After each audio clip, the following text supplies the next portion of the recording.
Hello，大家好，我是皮蛋兄弟。然后我们今天继续讲介绍一下子我们这个 AN 软件儿。AN 软件是做动画中比较常用的一个特别重要的一个软件。现在我们打开软件之后会得到一个这个界面，然后我们选择这个建我们的一个新的文件，然后点击这个属性里头的大小，调整成1920乘以1080。然后我们看一下子，大概是一个这么横版的一个尺寸的一个舞台画布如果有的学生有的同学呢做竖版视频，我们只需要把这个两个参数给它做一下对调，这样呢一个竖版的视频的一个画布就建完了。这里拿横版画布做演示。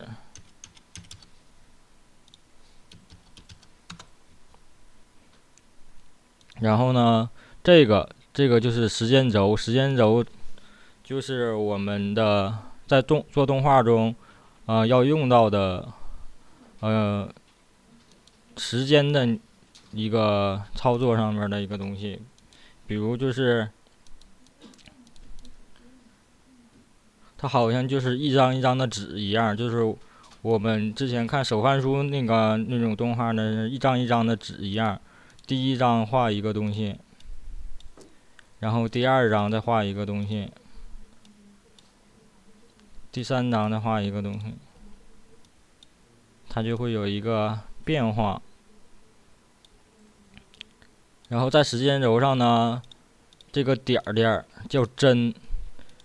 实心点呢就是关键帧，空心点呢就是空白关键帧。关键帧就是你这个东西，这个针上面有东西，空白关键帧呢就是这一帧上没有东西，就是这张纸上还没有画东西。这一个人就是已经画了一个东西，然后当我们画完一个东西之后，它自动就会变成一个关键帧。然后我们右键插入关键帧的时候，就是把这一个东西再复制一张，在这个时间点，这是1秒、2秒、3秒，这是大概第7帧的位置上，我们又复制了一张这个东西，然后插入空白关键帧。插入空白关键帧呢，就是这一帧上面没有画东西，是一张空白的。空白关键帧是用于我们之后做动画，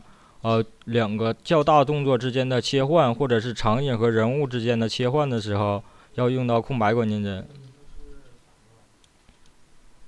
然后其次就是图层，图层呢就是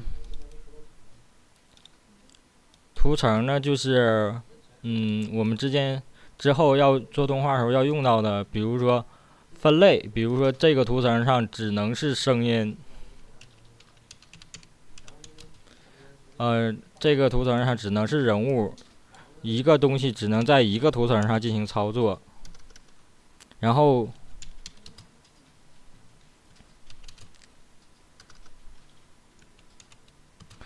图层和图层之间是有上下关系的，比如说我在这个图层建一个圆形，给它建一个黄色的圆形，在这一个图层上建一个蓝色的方形。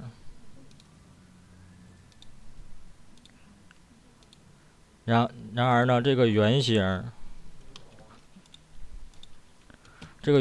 的图层是在这个方形图层的上边的，我们可以看到它盖在它上边的。况且这个是没办法改变顺序的，只能通过改变图层上下的关系来改变它的顺序。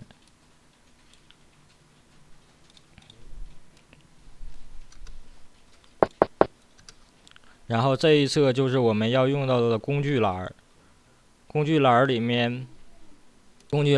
是我们一些比较常用的一些工具，比如说选择工具任意变形工具、套索工具、文字工具、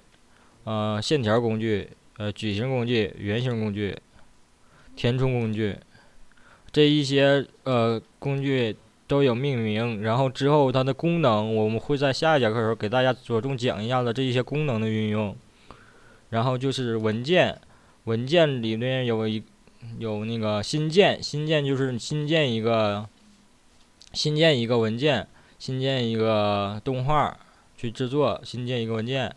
然后这儿还有一个最近打开最近的文件，就是你最近这几个制作的文件，最近这几个打开的文件，它都会给你有一个记录。然后就是导出的时候，就是我们制作完成之后，可以给它导出影片儿。如果制作动图的话，就可以给它导出视频；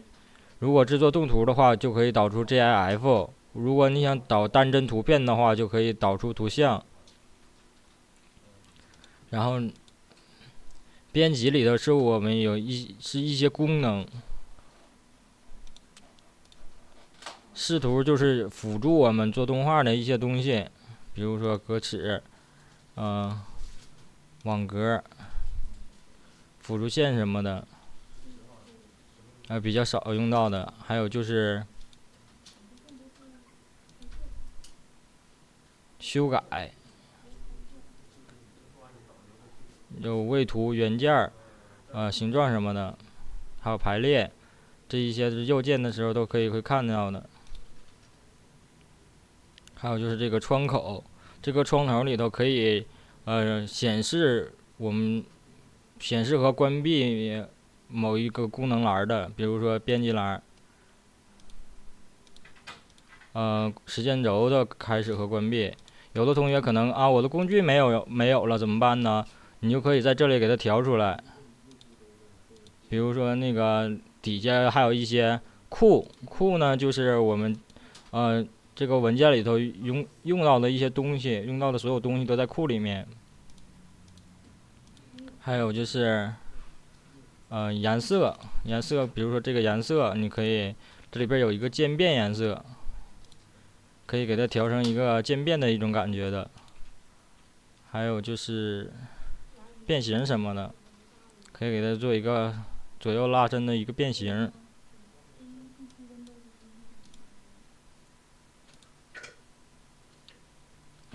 还有就是这个舞台，就是我们制作动画的一个画面。还有这个就是调节舞台的大小，舞台视图的大小。然后这个就是关闭舞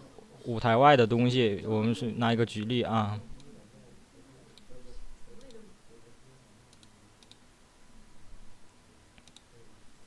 这个绿色的长方形上下已经出去了，我们只需要把这个给它点开，就可以看到画面里面的内容。画面里面的内容是我们之后导出所呈现出来的内容。还有这个洋葱皮工具，又叫绘图纸外观，意思就是我这一帧有一个绿色的，我在这儿 K 一帧空白关键帧的时候，我把这个工具点开，它是可以看到这个选区内的前一帧这一帧，它是可以看到的。它是为了方便你做动画的时候，去用新的人物动作去参考上一个动作去摆放位置的。比如说，你可以参照这个动作去摆放下一个长方形的位置，让它有一个往前移的一个状态。你看，这有这个往前移的一个状态。我们再开一帧空白关键帧的时候，打开这个工具，它还是看到它前面一帧的。往拉中这个选区是可以看到它选区内的帧，这是调节这个选区的。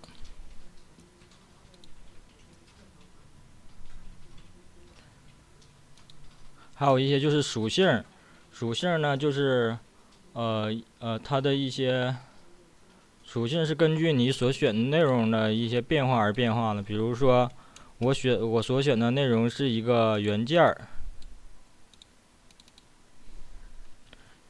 是一个图形元件，它的属性就会变成图形元件的一个属性。然后它的功能呢，也是有一些比较多样的，比如说颜色调节的元件的颜色调节，元件动画呢，循环播放，播放一次和单帧播放，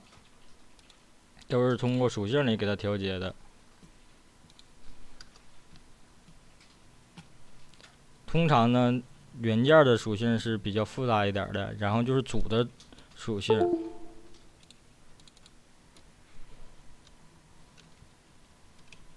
组的属性就是比较简单了，什么也没有。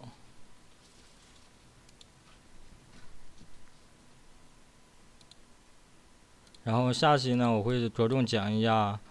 工具的这些工具的一些实际运用。好，那这期就到这里。